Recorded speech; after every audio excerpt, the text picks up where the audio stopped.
Assalamualaikum warahmatullahi wabarakatuh. Perkenalkan, kami dari kelompok 14 kelas 4E. Pada video kali ini, kami akan membahas materi mengenai pemanfaatan media sosial untuk pembelajaran di sekolah dasar. Adapun anggota kelompok 14 terdiri dari yang pertama Baby Indriani dengan NIM 2004692 dan Eksa Putri Pradanasti dengan NIM 2004727. Langsung saja kita ke pembahasan materi. Selamat menyaksikan. Materi yang pertama yaitu mengenai pengertian media sosial. Media sosial merupakan suatu platform digital yang menyediakan layanan untuk melakukan aktivitas sosial bagi setiap penggunanya. Aktivitas sosial yang bisa dilakukan diantaranya berkomunikasi, berbagi dan menambah pertemanan, hingga memberikan informasi atau konten berupa pesan teks, audio, foto, atau video. Menurut Yo dan Gretzel tahun 2011, dalam Vernia 2017 mengemukakan bahwa media sosial mampu memenuhi kebutuhan pengguna atas informasi yang sifatnya faktual, spesifik, berbasis pengalaman, dan bersifat non-komersial, yang bisa diperoleh dan diakses melalui berbagai sumber informasi di luar batasan lingkar kehidupan sosial pengguna tersebut. Yang selanjutnya yaitu peran media sosial. Media sosial dalam bidang pendidikan berfungsi sebagai bentuk kolaborasi, kreativitas, dan pembelajaran bagi guru maupun peserta didik. Melalui media sosial, pengetahuan dan proses belajar tidak hanya berfokus pada akumulasi pengetahuan, tapi juga dapat dimanfaatkan sebagai media dalam proses belajar.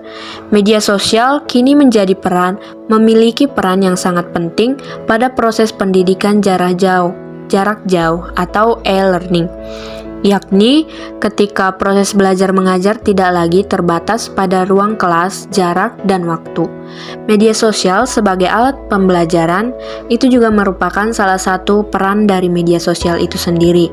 Menurut Gerlach dan Eli tahun 1971, jika dipahami, media secara garis besar merupakan manusia, materi, atau kejadian yang membangun kondisi yang membuat orang lain mampu memperoleh pengetahuan, keterampilan, atau sikap. Jadi dalam pengertian, media sebagai alat pembelajaran, guru, buku teks, dan lingkungan sekolah adalah media. Khususnya media dalam hal ini cenderung diartikan sebagai alat-alat grafis, fotografis, atau elektronik yang menangkap, memproses, dan menyusun kembali informasi visual dan verbal. Untuk materi yang berikutnya yaitu jenis media sosial. Yang pertama, social networking. Social networking membantu orang-orang atau organisasi untuk tetap terhubung secara online dan berbagi informasi serta ide di dalamnya. Media sosial yang tergolong ke dalam jenis ini misalnya adalah Facebook, Twitter, dan LinkedIn. Nah, Facebook berfungsi untuk membangun hubungan secara online dengan banyak orang, termasuk rekan kerja. Bahkan dengan Facebook, kita juga dapat membangun bisnis kecil, begitu juga dengan Twitter dan LinkedIn. Hanya saja LinkedIn ini lebih identik dengan orang-orang yang lebih mencari kerja atau membangun karir. Jenis yang kedua yaitu media sharing networks. Berbeda dengan social networking yang lebih fokus kepada jaringan hubungan, media sharing networks lebih berfokus kepada visual. Media sharing networks ini merupakan tipe platform media sosial yang paling terlihat secara visual. Secara umum, media sharing networks ini berfokus dengan berbagi foto dan video seperti Instagram, YouTube, Snapchat, dan TikTok. Meskipun Facebook dan Twitter juga memungkinkan untuk berbagi foto dan video, namun kedua media sosial tersebut tidak masuk ke dalam tipe ini. Jenis yang ketiga yaitu discussion forums. Contoh dari tipe ini adalah WhatsApp, Quora, dan Reddit. Di dalam forum-forum diskusi online tersebut, banyak pengguna yang berbagi pengetahuan sehingga seringkali melemparkan pendapat dan opini bersama banyak orang lainnya. Lewat discussion forums, orang-orang tidak perlu merasa malu untuk mengungkapkan pendapatnya yang bertanya terkait berbagai macam hal. Berikutnya yaitu social blogging networks. Media sosial yang termasuk ke dalam social blogging networks adalah Tumblr dan Medium. Kedua media sosial tersebut dapat dimanfaatkan untuk mempublikasikan sebuah konten. Secara tidak langsung, hal ini dapat membantu membangun bisnis dan mengembangkannya lewat social blogging networks. Tak hanya bagi pembangun bisnis, jenis ini cocok bagi penulis yang ingin menuangkan ide kreatifnya ke dalam sebuah wadah. Selanjutnya yaitu social audio networks. Seperti namanya, konten yang disediakan di media sosial ini berbentuk audio, sehingga setiap user atau pengguna bisa mendengarkan konten yang disediakan oleh para kreator. Media sosial yang termasuk ke dalam social audio network ini diantaranya seperti Clubhouse dan Twitter Space. Contoh kontennya antara lain podcast hingga platform untuk berdiskusi, di mana setiap orang dapat berkumpul dalam satu room dan berdiskusi dengan mendengarkan sesama user dan pengguna lainnya. Selanjutnya, live stream sosial media. Dalam tipe ini dapat dimanfaatkan dengan melakukan broadcast video secara langsung ke banyak orang atau sekedar menonton dan menikmati konten para streamer. Ketika live streaming, ada beragam isi konten yang bisa ditonton atau dilakukan, seperti bermain video games, menunjukkan keahlian musik, membuat barang-barang DIY, live podcast, dan masih banyak lagi. Tak hanya itu, adanya fitur live chat itu pun memungkinkan untuk berinteraksi dengan user lainnya. Ada beberapa platform live streaming yang beredar, yaitu diantaranya seperti Twitch dan YouTube. Jenis yang terakhir yaitu review networks. Review networks adalah salah satu dari jenis-jenis media sosial lainnya yang bisa digunakan secara luas. Dalam media sosial ini dapat membagikan pengalaman atau penilaian serta pendapat orang tentang atau setelah menggunakan produk, jasa, atau bahkan pengalaman bekerja di suatu perusahaan. Beberapa situs review network diantaranya yaitu seperti Yelp atau Glassdoor. Manfaat media sosial. Media sosial merupakan salah satu bukti perkembangan ICT. Adapun beberapa manfaat media sosial bagi peserta didik diantaranya yaitu yang pertama, media sosial sebagai media komunikasi.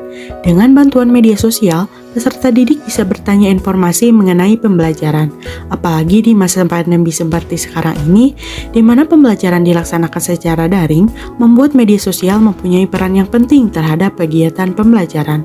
Apabila tidak ada bantuan media sosial, maka komunikasi untuk melaksanakan pembelajaran daring akan menjadi sulit. Yang kedua, media sosial sebagai sarana belajar. Saat ini, beberapa aplikasi media sosial dapat dimanfaatkan sebagai sarana untuk belajar. Media sosial bisa membantu peserta didik menyelesaikan tugasnya dan juga membantu mencari materi pembelajaran tambahan. Yang ketiga, media sosial membantu memperoleh pengetahuan yang luas. Kemudahan dalam mengakses media sosial dapat memudahkan peserta didik untuk memperoleh pengetahuan yang luas. Peserta didik bisa mengakses informasi dari berbagai negara, bahkan belahan dunia manapun. Dengan begitu, media sosial dapat menambah pengetahuan peserta didik melalui pengumpulan data dan informasi. Yang keempat, media sosial mendorong metode pembelajaran baru. Perkembangan zaman turut mempengaruhi pembelajaran. Contohnya, media sosial yang dapat dimanfaatkan sebagai platform pengajaran. Dengan bantuan media sosial, guru dapat mengunggah materi berupa video pembelajaran ke aplikasi media sosial seperti YouTube. Yang kelima, peningkatan kemampuan literasi. Media sosial banyak menyediakan informasi yang bisa diakses secara daring oleh peserta didik. Tak sedikit informasi tersaji berupa teks dan tulisan. Informasi yang menarik membuat peserta didik membaca karena penasaran. Hal tersebut bisa meningkatkan kemampuan literasi peserta didik walau secara digital, karena Yang kelima, peningkatan kemampuan literasi. Media sosial banyak menyediakan informasi yang bisa diakses secara daring oleh peserta didik. Tak sedikit informasi tersaji berupa teks dan tulisan. Informasi yang menarik membuat peserta didik membaca karena rasa penasaran.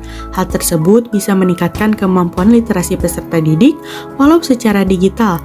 Dengan catatan, informasi yang dibaca adalah informasi yang positif dan dapat membantu peserta didik dalam belajar. Materi yang berikutnya yaitu pengaruh media sosial. Media online mempengaruhi manusia, baik yang memberi efek positif dan juga negatif. Berikut ini adalah beberapa efek buruk dari pemanfaatan media online, yaitu yang pertama, siswa menjadi apatis untuk belajar. Berkurangnya waktu untuk belajar karena keasyikan menggunakan media sosial. Nah, yang kedua yaitu merusak moral pelajar. Karena sifat anak dan remaja yang labil, rasa penasaran mereka pun dapat mengakses atau melihat gambar yang belum pantas mereka lihat. Yang ketiga yaitu menghabiskan uang jajan dilakukan untuk mengakses internet. Itu dapat melakukan suatu pemborosan. Yang keempat yaitu mengganggu kesehatan. Mengganggu kesehatan karena terlalu banyak menatap layar handphone maupun komputer atau laptop dapat mengganggu kesehatan, terutama kesehatan mata. Adapun pengaruh positif dari media sosial berbasis web menurut Akram dan Kumar tahun 2017, yaitu yang pertama social link atau yang biasa disebut dengan bersosialisasi. Yang kedua, sharing knowledge. Secara tidak langsung, adanya media sosial dapat memberikan kemudahan bagi siswa dan efektif untuk berbagi ilmu pengetahuan. Yang ketiga yaitu updating oneself. Siswa dapat terbantu dalam menemukan hal-hal baru dengan adanya media sosial, seperti apa dan kapan hal tertentu terjadi. Dan yang keempat yaitu learning from various sources. Teknologi memberikan kemudahan kepada manusia sehingga memiliki kesempatan untuk bergabung dan membuat perkumpulan. Perkumpulan tersebut bisa dimanfaatkan sebagai tempat sharing ilmu atau pelajaran dari berbagai sumber. Media sosial untuk pembelajaran di sekolah dasar. Media sosial banyak jenis dan klasifikasinya. Dalam dunia pendidikan, media sosial dan messenger platform dapat dimanfaatkan untuk pembelajaran. Adapun dari banyak jenis media sosial, kelompok kami mengklasifikasikan beberapa media sosial yang cocok digunakan untuk pembelajaran di sekolah dasar, yaitu yang pertama, aplikasi WhatsApp. WhatsApp dapat dimanfaatkan dalam proses pembelajaran di sekolah dasar, karena dengan adanya media sosial ini dapat mempermudah pembelajaran, dapat memberikan motivasi dan rasa ingin tahu peserta didik, dan dapat digunakan sebagai sumber belajar mandiri. Kemudahan dalam menggunakannya juga menjadi salah satu alasan mengapa saat pandemi COVID-19, guru dan peserta didik sekolah dasar banyak menggunakan dan memanfaatkan WhatsApp sebagai media pembelajarannya. Yang kedua yaitu YouTube. YouTube dapat dimanfaatkan untuk pembelajaran. Selain itu, YouTube menjadi salah satu media interaktif yang mempertautkan hubungan guru dan peserta didik. Sebagai media interaktif, guru dapat mengupload materi pembelajaran yang berbentuk video yang nantinya peserta didik dapat mengakses untuk menggantikan pembelajaran tatap muka. Berlangsungnya pembelajaran jarak jauh membuat kehadiran YouTube menjadi salah satu pilihan terselenggaranya kegiatan pembelajaran. Yang ketiga yaitu Pinterest. Pinterest merupakan media sosial yang menyediakan gambar dan video dengan berbagai tema yang bisa guru dan peserta didik manfaatkan dalam pembelajaran. Pinterest menyediakan fitur pencarian yang bisa memudahkan guru atau peserta didik untuk menemukan sebuah ide atau konsep. Dengan temuan tersebut, dapat mendorong kreativitas peserta didik di kelas untuk dapat membuat sebuah karya yang kreatif dan inovatif.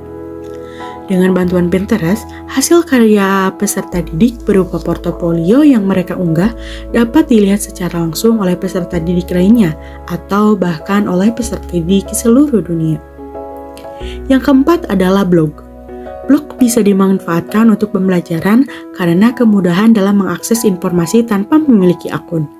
Dan juga blog memberikan sebuah keuntungan agar kegiatan belajar menjadi lebih menarik dan interaktif. Melalui blog, Sumber-sumber materi yang relevan dapat dipublikasikan sehingga bisa diakses oleh peserta didik. Media sosial banyak jenisnya. Platform digital tersebut bisa dimanfaatkan untuk kegiatan pembelajaran di sekolah dasar. Tetapi, dalam penggunaan sosial media apapun, orang tua diharuskan untuk selalu memantau anaknya, karena usia peserta didik sekolah dasar masih belum diperbolehkan untuk memiliki akun sosial media dan penggunaannya masih harus dibatasi. Materi yang terakhir yaitu mengenai penggunaan platform pendidikan berbasis media sosial. Yang pertama adalah Edmodo. Edmodo merupakan suatu sistem pengelolaan pembelajaran berbasis web yang banyak digunakan oleh para pendidik karena memiliki banyak keuntungan, diantaranya menghemat biaya, dapat memperbaiki sistem pengajaran, materi pembelajaran bisa dikemas menjadi lebih mudah, dan bisa menjangkau komunitas dengan luas tanpa terbatas ruang dan waktu. Edmodo merupakan platform media sosial yang sering digunakan sebagai Facebook untuk sekolah dan dapat berfungsi lebih banyak lagi sesuai dengan kebutuhan. Yang kedua yaitu Google Classroom. Google Classroom merupakan sebuah aplikasi yang memungkinkan terciptanya ruang kelas di dunia maya. Selain itu, Google Classroom bisa menjadi sarana pemberian tugas, submit tugas, bahkan menilai tugas-tugas yang dikumpulkan. Pada masa pandemi saat ini, aplikasi Google Classroom merupakan aplikasi yang sangat modern karena aplikasi ini merupakan sebuah inovasi dalam media pembelajaran yang sangat efektif untuk digunakan. Semua materi pembelajaran dapat disampaikan melalui Google Classroom dan juga peserta didik dapat belajar secara individual sehingga mengurangi kegiatan sosial di lingkungan. Melalui aplikasi Google Classroom, peserta didik dapat mengikuti pembelajaran seperti kegiatan pembelajaran di kelas, asalkan alat komunikasi yang digunakan dapat tersambung ke internet. Terima kasih, sekian dari kelompok kami. Wassalamualaikum warahmatullahi wabarakatuh.